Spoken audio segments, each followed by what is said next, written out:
ठीक है। अब अपने पास अब आता है कौन से धातु की जल के साथ अभिक्रिया। ठीक है, धातु की जल के साथ अभिक्रिया, तो इसके अंदर देखो क्या होता है, धातु की जल के साथ अभिक्रिया जब करते हैं तो धातु क्या होता है, जैसे ही जल के साथ अभिक्रिया करता है तो सबसे पहले बनेगा धातु ऑक्साइड। क्या बनेगा? धातु ऑक्साइड। और धातु ऑक्साइड के साथ में बनेगा क्या? Hydrogen gas. कौन सी गैस? Hydrogen gas. ये धातु ऑक्साइड वापस आके अभिक्रिया करेंगे किसके साथ में? ये धातु ऑक्साइड आगे फिर वापस अभिक्रिया करेगा किसके साथ में? जल के साथ में। और किस में बदल जाएगा? किस में बदल जाएगा? धातु हाइड्रोक्साइड। किसके अंदर? धातु हाइड्रोक्साइड। और हाइड्रोक्साइड के साथ साथ में, ठीक है, इतना बनेगा हाइड्रोक्साइड। क्या बनेगा? धातु हाइड्रोक्साइड। अब इधर देखो, अगर इस अभिक्रिया, पूरी अभिक्रिया को अपने देखते हैं तो इसमें देखो सबसे पहले क्या है? धातु। क्या है? धातु। धातु किसके साथ अभिक्रिया कर रही है? जल के साथ। किसके साथ? जल के साथ। क्या बढ़ रहा है? धातु ऑक्साइड। और ये धातु ऑक्साइड हाथों हाथ वापस जल के साथ अभिक्रिया करके खुद को किस में बदल लेता है? धातु हाइड्रोक्साइड में। मतलब अपने को एक तो मिला धातु हाइड्रोक्साइड और एक मिला क्या? हाइड्रोजन। तो धातु जल के साथ अभिक्रिया करके क्या बनाते हैं? धातु हाइड्रोक्साइड बनाते हैं। क्या बनाते हैं? धातु हाइड्रोक्साइड बनाते हैं। और धातु हाइड्रोक्साइड के साथ साथ में क्या बना लेते हैं? हाइड्रोजन गैस बना लेते हैं। क्या बना लेते हैं? हाइड्रोजन गैस बना लेते हैं। अब देखो, अब इसके अंदर क्या होता है कि धातु जो होती है वो कितने प्रकार से अभिक्रिया करती है? 3 प्रकार के जल से अभिक्रिया करती है। कैसे कैसे? या तो करेगी धातु कौन से जल के साथ में? गर्म जल, सॉरी पहले कर लेते हैं कौन सा? ठंडे जल के साथ अभिक्रिया। ठीक है, पहले आती है कौन से? ठंडे जल के साथ अभिक्रिया। ठंडे जल के साथ अभिक्रिया तो कितनी धातु करेगी? 3। अपने पास कौन सी? Sodium, potassium, calcium. कौन सी? सोडियम, पोटेशियम और कैल्शियम। सोडियम जब क्या करती है? जल के साथ अभिक्रिया कर लेती है तो धात्विक हाइड्रोक्साइड मतलब सोडियम हाइड्रोक्साइड बना लेगी। और क्या बना लेगी? हाइड्रोजन गैस बना लेगी। ठीक है। पोटेशियम जब अगर क्या करती है? H2O के साथ अभिक्रिया करती है तो क्या बना लेती है? Potassium hydroxide. और क्या बना लेगी? हाइड्रोजन गैस बना लेगी। कैल्शियम भी जब H2O के साथ में अभिक्रिया करेगा तो क्या बनाएगा? Calcium hydroxide. और क्या बना लेगा? हाइड्रोजन गैस बना लेगा। अब देखो ये क्या होता है? इसके साथ साथ में क्या निकालते हैं? उष्मा निकालते हैं। क्या निकालते हैं? उष्मा। क्योंकि ये कौन सा प्रक्रम होता है? ऊष्माक्षेपी प्रक्रम होता है। क्या होता है? ऊष्माक्षेपी प्रक्रम होता है। इन दो अभिक्रिया में, इसके अंदर सोडियम और पोटेशियम के अंदर, ये उष्मा इतनी ज्यादा होती है कि इस हाइड्रोजन में क्या लगा देती है? आग लगा देती है। क्या लगा देती है? आग लगा देती है। तो मतलब क्या होता है कि ये आग लगा देती है, ठीक है, जिसकी वजह से क्या हो जाता है? एक्सप्लोजन हो जाएगा। तो इसको रोकने के लिए कि मतलब धातु जल के साथ अभिक्रिया करेगी, कौन सी? सोडियम धातु जब जल के साथ अभिक्रिया करती है सोडियम हाइड्रोक्साइड, हाइड्रोजन और क्या बनेगी? उष्मा बनेगी। और ये उष्मा इतनी अधिक बनती है कि इस हाइड्रोजन के अंदर क्या लग जाती है? आग लग जाती है। क्या लग जाती है? आग लग जाती है। इसलिए फिर ऐसा होगा कि सोडियम अगर सीधा पड़ा है रूम में तो रूम की जितने भी क्या होती है कि नमी वगैरह होती है उसको सोख कर क्या कर लेगा? आग पकड़ लेगा। इसलिए सोडियम और पोटेशियम दोनों ही धातु को किस में रखा जाता है? केरोसिन में रखा जाता है। और ये क्वेश्चन पूछा भी जाता है कि सोडियम व पोटेशियम को केरोसिन में ही क्यों रखा जाता है? ठीक है, क्यों रखा जाता है? क्योंकि सोडियम और पोटेशियम क्या होते हैं? किसके साथ में? जो अंदर के जो कमरे के अंदर की जो नमी होती है उसको इकट्ठा करके क्या कर लेते हैं? आग पकड़ लेते हैं। इस आग की जो मतलब इससे आग लगने से रोकने के लिए क्या करते हैं? अपने उसको किस में रखते हैं? केरोसिन के अंदर डुबोकर रखते हैं। अब देखो इस अभिक्रिया में भी क्या होती है? उष्मा निकलती है, परंतु ये उष्मा इतनी अधिक नहीं होती है कि इसको क्या कर सके? आग लगा सके। क्या कर सके? आग लगा सके। मतलब कैल्शियम अगर जल के अंदर घुल गया तो कैल्शियम हाइड्रोक्साइड जब बनाएगा, ठीक है ना, कैल्शियम हाइड्रोक्साइड जब बनाएगा तो इसके अंदर इस अभिक्रिया से क्या होती है? किसी प्रकार की कोई आग वगैरह नहीं लगेगी। ठीक है ना, तो ये अभिक्रिया तो नॉर्मली हो जाएगी। और इन दोनों अभिक्रिया के अंदर क्या होती है कि काफी ज्यादा उष्मा जो होती है वो बाहर निकलती है। इसलिए सोडियम और पोटेशियम को सेफली रखने के लिए उसको किस में रखते हैं? किसके अंदर? केरोसिन के अंदर डुबा कर रखा जाता है। चलो अब आती है गर्म जल के साथ अभिक्रिया। किसके साथ में? गर्म जल के साथ अभिक्रिया। गर्म जल के साथ अभिक्रिया, ठीक है ना। गर्म जल के साथ अभिक्रिया, गर्म जल के साथ अभिक्रिया करता है कौन? मैग्नीशियम। मैग्नीशियम क्या करता है? गर्म जल के साथ अभिक्रिया कर देता है और क्या बना देता है? Magnesium hydroxide. शक्ल देखते ही इसका नाम याद आ जाना चाहिए, milk of magnesia, chapter number 2 antacid, या क्या बोलते हैं?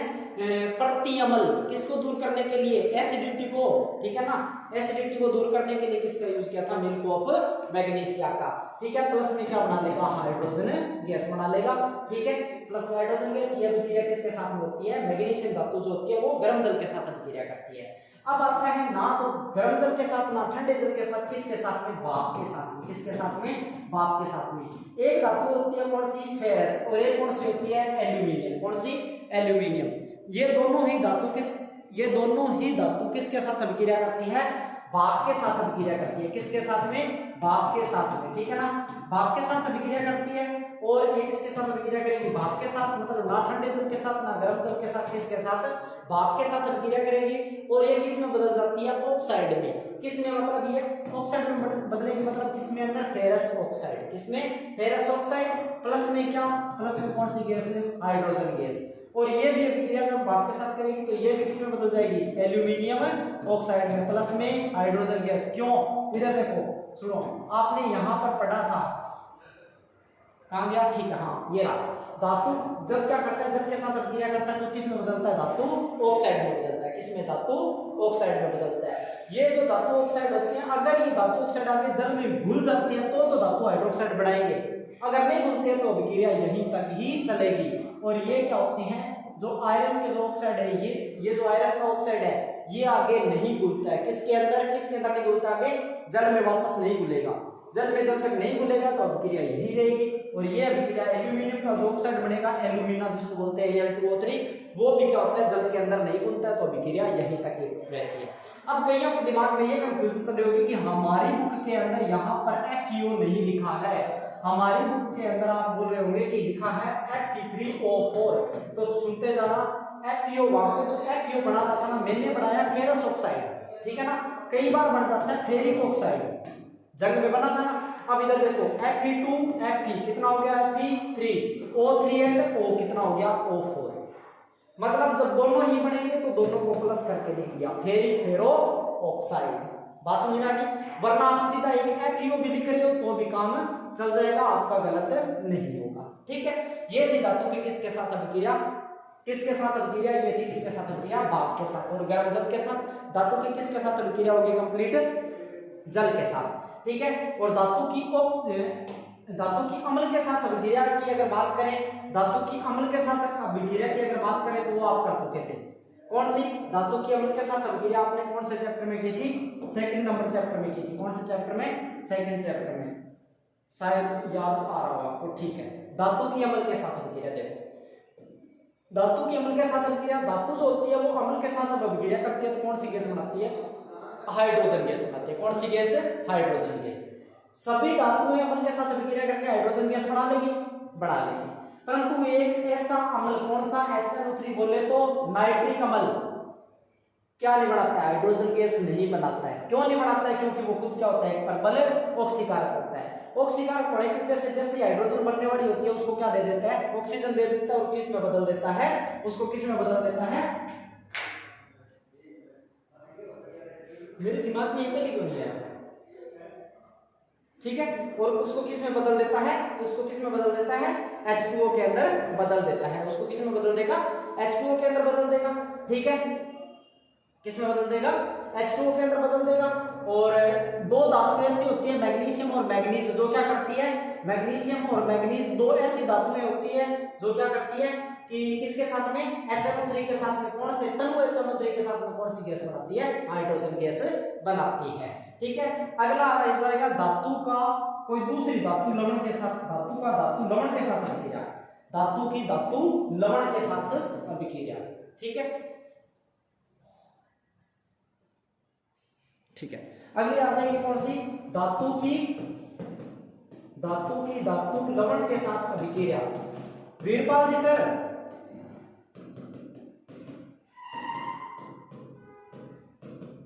लवण के साथ अभिक्रिया, तो आपने पढ़ा होगा प्रतिस्थापन अभिक्रिया, पढ़ा था ना, प्रतिस्थापन अभिक्रिया सेम की सेम है। तो इधर देखो, जैसे धातु है क्या, जिंक, किसके साथ, कॉपर सल्फेट के लवण, कॉपर का लवण है ना, कॉपर सल्फेट, इसके साथ अभिक्रिया अगर करती है तो क्या बना लेती है, ZnSO4, प्लस में क्या बना लेगी, कॉपर। जैसे आपके पास आया Zn, प्लस में कौन सा, FeSO4 फेरस सल्फेट, अगर देखो एक धातु लवण के साथ अभिक्रिया कर रही है तो कौन सी अभिक्रिया देगी? हमेशा कौन सी अभिक्रिया देगी? प्रतिस्थापन अभिक्रिया। तो क्या लिखोगे? जब एक धातु किसी धातु लवण के साथ अभिक्रिया करती है तो कौन से प्रकार की अभिक्रिया देती है? प्रतिस्थापन प्रकार की अभिक्रिया देती है। ठीक है, वीरपाल जी सर,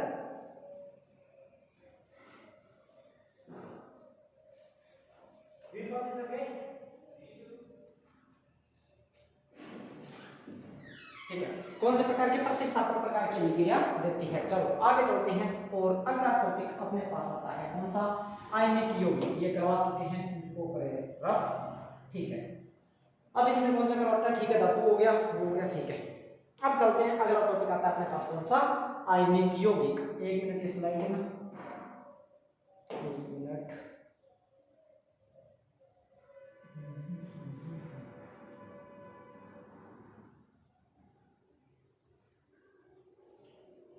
ठीक है, अगला आता है कौन सा टॉपिक? आयनिक यौगिक। कौन सा आ जाएगा? आयनिक यौगिक।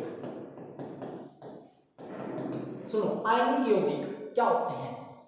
आयनिक यौगिक हमेशा बनते हैं प्लस और माइनस आयन से। किससे? प्लस और माइनस आयन से क्या बनेंगे? आयनिक यौगिक बनेंगे। क्या बनेंगे?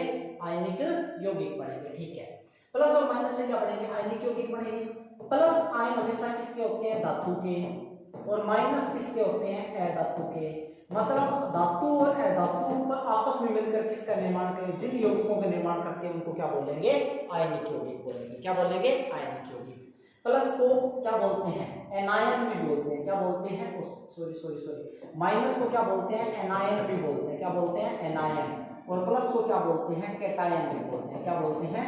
कैटायन भी कहा जाता है। ठीक है ना? एनायन का मतलब ऋणायन और कैटायन का मतलब धनायन। ठीक है, जब ऋणायन तथा धनायन, ठीक है, सॉरी, जब ऋणायन तथा धनायन आपस में मिलकर कोई यौगिक का निर्माण करते हैं तो वो कौन सा होता है? आयनिक यौगिक होता है। जैसे अपने बात करते हैं NaCl, Na+Cl- है ना, तो कौन सा है? आयनिक यौगिक। Mg किसका होता है? प्लस का। Cl2 मैग्नीशियम क्लोराइड कौन सा है? आयनिक यौगिक। ZnCl2 कौन सा? आयनिक यौगिक। MgO कौन सा? आयनिक यौगिक। ठीक है ना? और कौन सा हो जाएगा? Na2O कौन सा यौगिक? आयनिक यौगिक। बात समझ में आ गई? इन सारों की अपने क्या पढ़ेंगे? आयनिक संरचना, जो आयनिक की इसकी इलेक्ट्रॉन बिंदु संरचना होती है वो भी अपने को पढ़नी पड़ेगी। ठीक है ना? इनकी इलेक्ट्रॉन बिंदु संरचना भी अपने को क्या करनी पड़ेगी? पढ़नी पड़ेगी। ठीक है, अब आयनिक यौगिकों के गुणधर्म क्या आ जाएंगे? आयनिक यौगिकों के गुणधर्म। आयनिक यौगिकों के गुणधर्म। आयनिक यौगिकों के गुणधर्म। आयनिक यौगिकों के गुणधर्म की अगर बात करें तो पहला गुणधर्म इनका कौन सा आता है? पहला कौन सा आता है? पहला इनका आता है कौन सा? कठोरता। क्या होता है? कठोरता। ठीक है ना? कठोरता की अगर बात करते हैं तो देखो, प्लस और माइनस के बीच में प्रबल आकर्षण बल होगा। क्या होगा? प्रबल आकर्षण बल। कौन सा बल? प्रबल आकर्षण बल होगा। धनायन और ऋणायन के बीच में क्या होगा? प्रबल आकर्षण बल होगा। और इस प्रबल आकर्षण बल की वजह से ये क्या होते हैं? काफी ज्यादा क्या होते हैं? कठोर होते हैं। ये क्या होते हैं? काफी ज्यादा कठोर होते हैं। ठीक है ना? कठोर होते हैं, परंतु ये कौन सी प्रकृति के होते हैं? भंगुर प्रकृति के होते हैं। मतलब कठोर तो होते हैं परंतु कौन सी प्रकृति के? भंगुर प्रकृति के। भंगुर अभी थोड़ी देर पहले पढ़ा था। भंगुरता क्या होती है कि मतलब अगर उसको कठोर तो होंगे परंतु उसमें क्या किया जाता है? जब दबाव दिया जाता है तो वो क्या होते हैं? छोटे छोटे टुकड़ों में टूट जाएंगे। ठीक है ना? कठोरता हो गया। प्रबल आकर्षण बल की वजह से क्या होती है कि काफी ज्यादा कठोर होंगे, परंतु कौन सी प्रकृति के? भंगुर प्रकृति के। दूसरा आता है जल में विलेयता। कौन सा आता है? जल में विलेयता। जल में विलेयता की अगर तो बात करते हैं, जल में विलेयता, जल में विलेयता की अगर बात करते हैं तो आयनिक यौगिक देखो, जल क्या होता है? H+ और OH- आयन का होता है ना। जल में कितने आयन होते हैं? 2 आयन होते हैं। तो आयनिक यौगिक क्या होते हैं? इनके अंदर क्या होते हैं? आयनिक यौगिक जो होते हैं ना, अब देखो केमिस्ट्री का एक नियम है, क्या? समान समान को बोलता है। आयनिक यौगिक में भी क्या है? प्लस-माइनस है। क्या है? प्लस-माइनस है। जल में भी क्या है? प्लस-माइनस है। तो आयनिक यौगिक जो होते हैं जल में विलयशील होते हैं या जल में घुल जाएंगे। ठीक है ना? आयनिक यौगिक जो होते हैं जल में विलयशील होते हैं, जल में घुल जाएंगे, परंतु ये किस में नहीं घुलते हैं? पेट्रोल में नहीं घुलते हैं, क्योंकि पेट्रोल जो होते हैं वो अध्रुवीय विलायक होते हैं। और ये कौन सा जल क्या होता है? ध्रुवीय विलायक होता है। ध्रुवीय विलायक का मतलब 2 ध्रुव बनते हैं, प्लस माइनस, ठीक है ना। पेट्रोल में, डीजल में, ठीक है ना, पेट्रोल, डीजल, और क्या होता है carbon tetrachloride CCl4, carbon tetrachloride, इनके अंदर ये नहीं घुलेंगे। तो जल में इनकी विलेयता होती है और इनके अंदर इनकी विलेयता नहीं होती है, ठीक है। चलो आगे चलते हैं। अगला कौन सा आता है? अगला आता है अपने पास कौन सा? इनकी विद्युत चालकता, इनकी चालकता की बात करते हैं। किसकी बात करते हैं? चालकता की। तो क्या होते हैं कि इनकी चालकता की अगर बात करते हैं तो आयनिक यौगिक जो होते हैं ना, कौन से यौगिक? आयनिक यौगिक। आयनिक यौगिक देखो ठोस अवस्था के अंदर बात करें तो वो क्या होते हैं? कुचालक। कौन से होते हैं? कुचालक। ठोस अवस्था में कैसे होते हैं? कुचालक। अगर इनको द्रव अवस्था में ले दिया जाए, कौन से? द्रव या गलित अवस्था में। कौन सी? द्रव या गलित अवस्था में अगर आ जाते हैं तो क्या बन जाते हैं? सुचालक। क्या बन जाएंगे? सुचालक बन जाएंगे। क्या बन जाएंगे? सुचालक। मतलब आयनिक यौगिक ठोस अवस्था में तो क्या होते हैं? कुचालक। क्यों? जैसे NaCl की बात करते हैं, जब ठोस में होगा तो किसी प्रकार का कोई आयन नहीं है। जैसे जल में घोलोगे तो क्या बन जाएगा? Na+ बन जाएगा और Cl-। देखो आयन बन गया ना, और फ्री आयन क्या करेंगे? विद्युत धारा का प्रवाह करेंगे। तो द्रव या गलित अवस्था में क्या हो जाते हैं? सुचालक, और आयनिक अवस्था में कैसे, सॉरी ठोस अवस्था में कैसे होते हैं? कुचालक। ये तीन इसके मतलब कठोरता के बाद में विलयशीलता और इसके बाद में चालकता, ये तीन आपको इसके आयनिक गुणधर्म आपको याद रखने होंगे, ठीक है। इसके बाद में आगे चलते हैं, अब बात करते हैं इलेक्ट्रॉन बिंदु संरचना की, ठीक है। अब बात करते हैं किसकी? इलेक्ट्रॉन बिंदु संरचना। किसकी बात करते हैं? इलेक्ट्रॉन बिंदु संरचना। और इलेक्ट्रॉन बिंदु संरचना किस किस की बात करते हैं? इलेक्ट्रॉन बिंदु संरचना की। चलो इलेक्ट्रॉन बिंदु संरचना के काम करते हैं, अलग से वीडियो डालेंगे, ठीक है ना। ये वीडियो यहाँ पे स्टॉप करके अलग से वीडियो डालते हैं इलेक्ट्रॉन बिंदु संरचना की, ठीक है।